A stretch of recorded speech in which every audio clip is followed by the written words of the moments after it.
Bonjour Julie, loud and clear from the space station. All right, David, quel bonheur d'être avec toi dans cet événement. On est tous très impressionnés par le travail que tu fais et par la générosité avec laquelle tu partages cette expérience. Merci d'être là. On est très excités. We Earthlings from Canada, we follow you every step of the way. But actually, maybe not a step, actually, because you're in weightlessness and you're not touching the ground. But you'll tell us about this in a minute. We see you, you don't see us. So let me tell you that we're here at Enrido Hall with friends and colleagues and students. But I also have someone really special right next to me who's going to say hi. Il y a un délai. Il y a un délai. T'es là encore. Allô, David, est-ce que tu m'entends?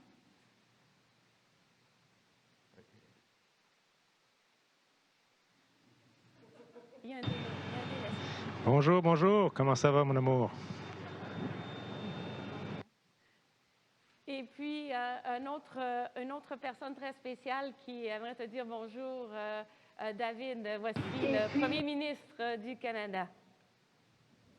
Allô David, c'est un plaisir de te voir en espace. On a eu une belle conversation juste avant de décoller. Je suis content que tu sois là pour bien nous représenter avec ce drapeau canadien et avec tout ton travail extraordinaire.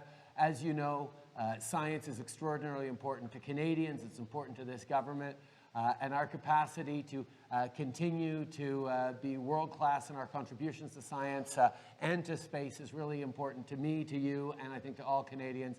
And I'm just so glad to be able to celebrate with you what you're doing, and mostly be able to turn it over to some young people who have some really important questions for you, because we know that how we engage next generation and getting excited about space is key to building a stronger and better Canada.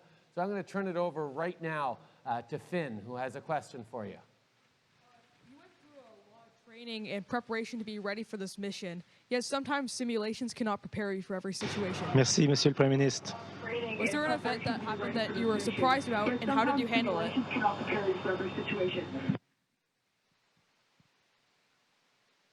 faut peut-être répéter parce que... Hey Finn, that's a great question.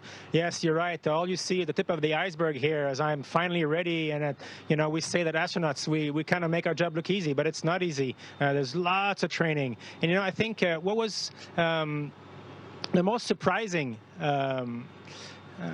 coming here, of course, is that everything is a bit familiar because of all the training, but it's strange that you're floating and everything is floating around you. You have to learn to live again, basically, and how to handle things. But what's most unbelievable, of course, is the view out of the window. Every time I open those window shutters and look at the Earth below me, I'm just, gobsmacked. It's an incredible point of view, and it's such beauty. It makes you want to come back to Earth and make it better. Bonjour, je m'appelle Sarah. Pourriez-vous décrire le sentiment d'être en microgravité?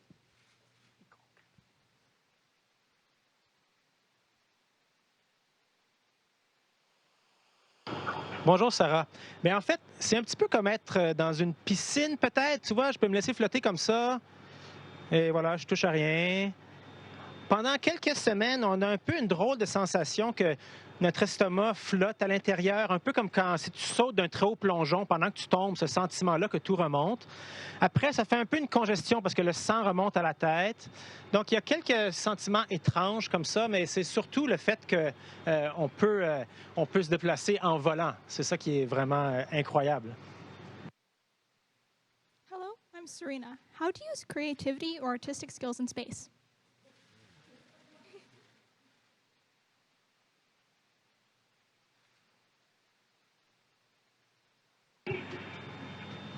Ah, yes. So it depends, of course, of the talents you have. You're all familiar with Commander Hatfield, who's a brilliant musician and used that to play music in space. A lot of people use photography as a way to express themselves artistically, because the Earth is so beautiful and you can take endless amazing photos of our beautiful planet from here.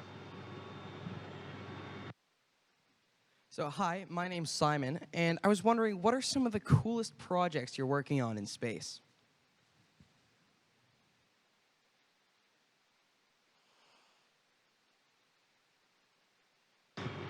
Great question, Simon. Thanks. So, as you know, the space station is a laboratory. So, we're here to do scientific research on behalf of scientists in many, many countries around the world. One of the things that I like most myself, particularly anything that has to do with medicine, and in particular with healthcare, because before being an astronaut, I was a family doctor in a small Arctic village in the north of the country, and the problem of giving good health care to remote communities is the same problem as giving good health care to astronauts. So any project that helps health care of astronauts will help health care of people living in rural and faraway places in our country. So, for example, there is a cool project sponsored by the Canadian Space Agency called biomonitoring, where it would be like a smart shirt that can take all your vital signs, so you can be constantly monitoring your health without having tubes or cables connected to you. And I think that has great future for health monitoring in remote communities, or perhaps people on expeditions, or our deployed troops, or people who have a hard time leaving their home even if they live in a big city. This is the future of healthcare, I think, that we're developing up here. Bonjour, je m'appelle Emilia et je voulais vous demander, est-ce que c'est possible de voir la pollution de l'espace comme, par exemple, les plastiques dans les océans?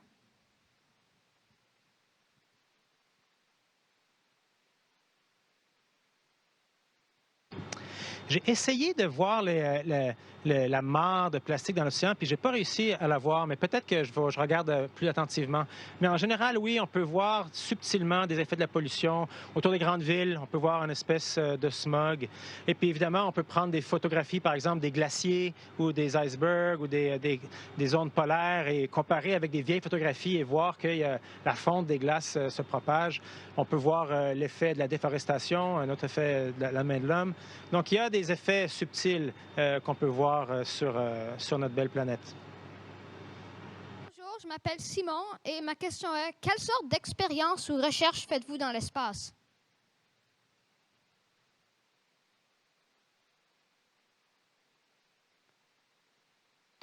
Oui, alors tout à l'heure, j'ai décrit une expérience médicale, mais il y a beaucoup d'autres genres d'expériences.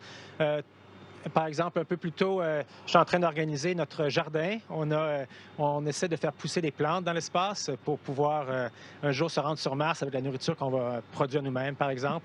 On peut faire de la recherche en biologie moléculaire, faire de la recherche en pharmacologie, de la recherche en sciences des matériaux, il y a de la recherche en astrophysique qui se fait ici, beaucoup de recherche en psychologie humaine, de la recherche sur... aussi de la recherche plus technologique sur comment arriver à survivre dans l'espace, comment améliorer nos systèmes de survie ici. Donc, il y a toute une série d'expériences qu'on fait à bord, des centaines qui ont cours en ce moment, des milliers depuis le début de la station. Et tout ça, ça a des retombées sur Terre. C'est ça qui est fantastique avec la recherche spatiale, c'est que ça finit toujours par nous servir à tout le monde. Hi, I'm Ivan. I wanted to know, what are some of the other non-science skills that you use to make your time on the space station successful?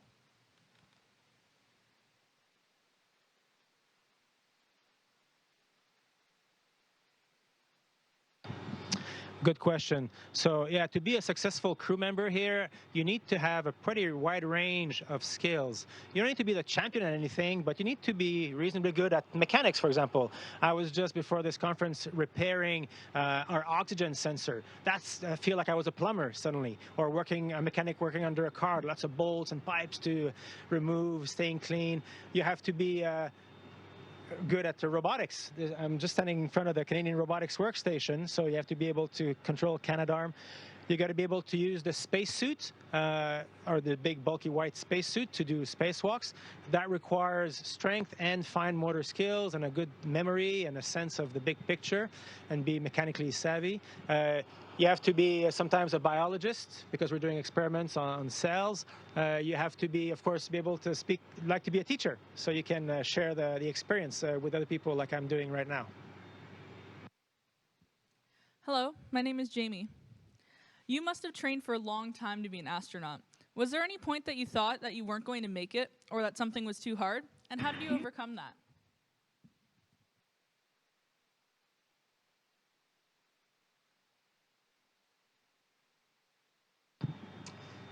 Well, I will not hide my true feelings about that. Every day I thought it was hard, and every day I thought I was near my limits. They ask a lot of us, of course, and they rightfully expect a lot of astronauts. But the trick is that we're not alone. We have friends, we have colleagues. It's huge teamwork. Collectively, the astronauts together, we want everybody to succeed, so we constantly help each other. And by working together, with our instructors and our colleagues, we managed to reach these levels of skills that maybe individually you cannot reach, and that is a good lesson for everybody. You can go. I want to quote Madame Payette here. A nice quote I heard from her. You know, if you go alone, maybe you can go fast, but if you go as a group, you can go further. Hi, I'm Jonah, and my question is, if I want to work in the space field, but I don't want to go to space, what else can I do? Excellent.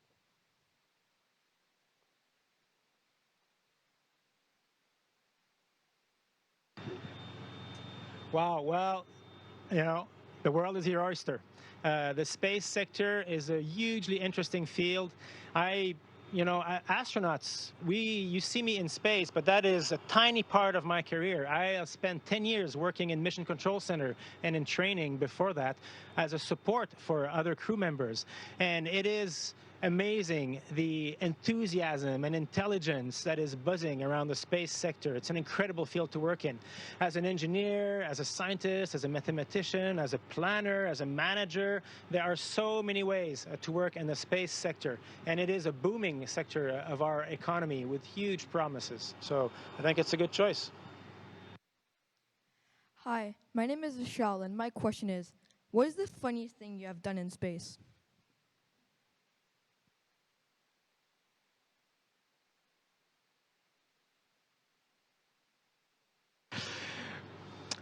Oh, well, so it was pretty funny during the beginning of the holiday season. My colleague here, Anne McLean, she brought an elf on the shelf on board who joined us. And so we had fun putting it in different places and sharing that with the world. So you can do little pranks like this to each other. Don't try to be not to be too aggressive with your pranks, because you don't want to put anybody in trouble.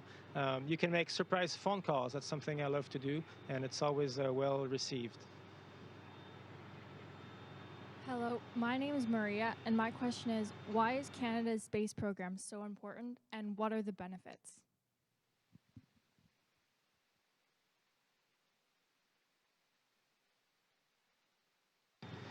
I'm glad you asked this. So there's many aspects. First, I talked a lot about all the health research that we do. All the research we do in space on health has benefits for everybody in Canada. And that's because basically being in space is kind of bad for your body, and the way in which it is bad for your body resembles real disease on Earth. So whenever we fix a problem for astronauts, we fix a problem that's a real disease on Earth. Then there's Earth observation. We have an amazing vantage point on the planet. It's important for a big country like Canada. We control our navigation, we control our agriculture, our national defense. All that's controlled from space. And our environment, the way we're going to monitor our planet if we want to save it from our bad actions. So Earth observations is huge. And then it's just from an economic point of view, it's a huge booming sector. And what we call the new space economy is really something that a forward-looking, innovative country like Canada really wants to be involved in. That's the kind of Canada that I want my children to grow up in. Canada is a spacefaring nation at the front edge of research and technology. Then, of course, there's all the inspiration. I myself, as a child, I was really inspired by space and astronauts. And even though I didn't think it was possible to become an astronaut, it was really a source of great motivation for me, of dream. And we know Canada, our resources are important, but what is our biggest resource? Our biggest resource, of course, is the minds of our children. So if we can boost their motivation with space exploration, then we're all winning. Bonjour, mon nom est Alex, et pouvez-vous me dire comment achemine-t-on l'oxygène à la Station spatiale internationale?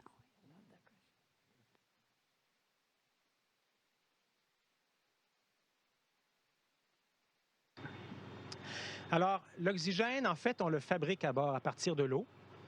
On prend de l'eau et on le sépare en hydrogène et en oxygène. Et puis après ça, nous, on le respire, évidemment. On l'inspire et ce qui sort de nos poumons, c'est du gaz carbonique. Et là, on a une autre machine qui prend le gaz carbonique et le rebrise en morceaux, en fait du méthane et de l'oxygène et nous le redonne. Donc, on essaie comme ça de faire une boucle fermée. On n'arrive pas à tout recycler, mais c'est pas mal efficace. Évidemment, c'est pas comme la Terre. Hein, la Terre, comme tu le sais, c'est une boucle de recyclage parfaite. Tout ce que les animaux et les êtres humains produisent comme gaz carbonique en consommant de l'oxygène, les plantes et les planctons l'absorbent, nous redonnent de l'oxygène et comme ça, on est dans une boucle fermée. Sur Terre, il n'y a jamais d'air nouveau qui arrive. Il n'y a pas de bouteilles d'air qui nous sont envoyées. Hein, c'est tout de l'air qui est recyclé. On essaie de faire la même chose à bord. Et un jour, si on veut se rendre sur Mars ou y habiter, il va falloir maîtriser cette technologie-là et réussir à faire ce que la Terre fait pour nous. Hi, my name's Hannah. What's something you've never been asked about space before that you wish you have? That's a good question.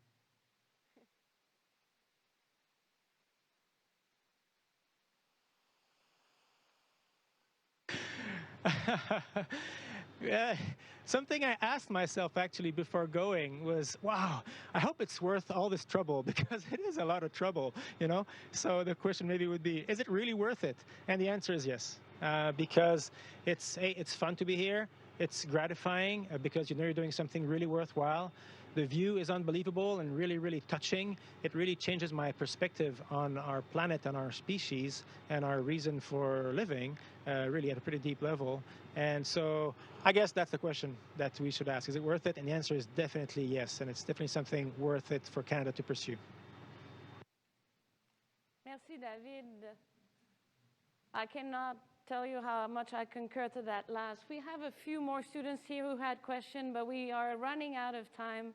So maybe they can send it to you in writing so that they can get answers. I would like to commend one of the comments you made about teamwork. We can't do anything alone, and I know that there is an enormous support structure out there for you. I'd like to say hello to Mission Control, Rick Henfling, Flight Director, and everybody out there that are supporting in all the mission controls for the International Space Station. On est très impressionnés, très fiers de toi, et on va continuer à te suivre dans tes steps in weightlessness. Bravo, David. Merci beaucoup.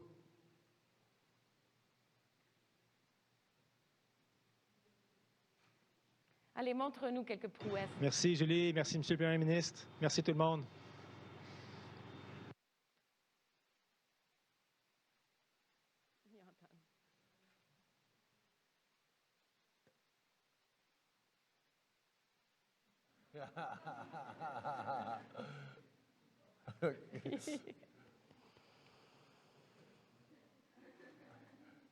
All right. Bravo! Ça, c'est pour toi, Véronique. Thank you, Canadian Space Agency and participants. Station, we are now resuming operational audio communications.